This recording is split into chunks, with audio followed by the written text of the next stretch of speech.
त्याग और समर्पण की ईद है और रब से यानी अल्लाह से खुदा से दुआ करते हैं कि इस कुर्बानी को कबूल फरमावे और इस नमाज के सदक़े में जो कुछ भी जायज़ तमन्ना दुआएं की हुई है वो भी कबूल हो।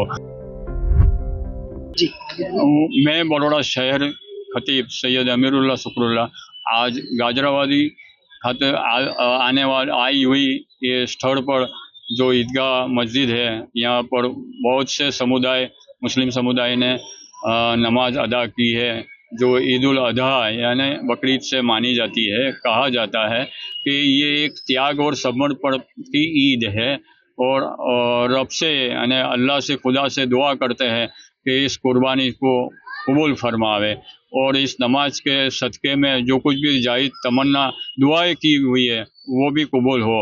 मेरी बड़ौदा शहर के तमाम नागरिकों से अपील है कि वो मुस्लिम समुदाय से अपील है कि वो कोई भी जानवर का जुबा करे तो केंद्र सरकार की गाइडलाइंस के अनुसार वो करे, उसके बताए हुए रास्ते से करे और इस शहर को अच्छा स्वच्छ और खुशहाल बनावे।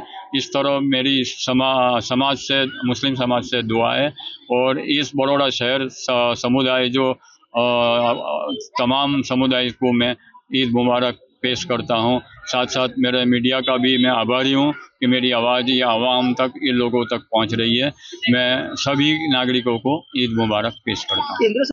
केंद्र सरकार की गाइडलाइंस ये है कि कुर्बानी का जो महत्व है यानी उसको जाहिर में कत्ल न करें और जो भी हिंदुस्तान में बताए गए जो भी नियम है कि वो जानवर को जुबा न करें और किसी भी हिंदू भाई या किसी की भी लागणी को ठेस न पहुँचे, वो इस तरह उसका अमल करते हुए वो कुर्बानी करें।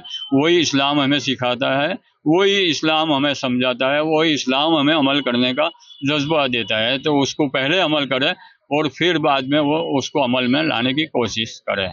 शुक्रिया जी। आज जिस तरह ईद की नमाज है आपको भी जिम्मेदारी किस तरह देखते हैं?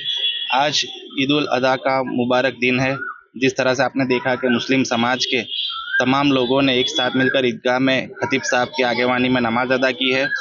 हमारी दुआ है कि आने वाले वक्त में भी बड़ौदा जो एक संस्कारी नगरी के नाम से जाना जाता है और ये ईदगाह मैदान है, इसके आसपास सिर्फ मुस्लिम बस्ती नहीं है, हिंदू बस्ती भी है, लेकिन आपने देखा होगा कि आज तक कोई छोटा सा इश्यू भी नहीं हुआ है। इसी तरह से भाईचारा बना रहे और इस ईदगाह मैदान को लेकर जो तंत्र ने हमको हेल्प की है, पुलिस प्रशासन से लेकर तमाम लोगों ने जो बकरे लाने वाले को या कोई भी जानवर को लाने के लिए किसी को ज़्यादा परेशान नहीं किया।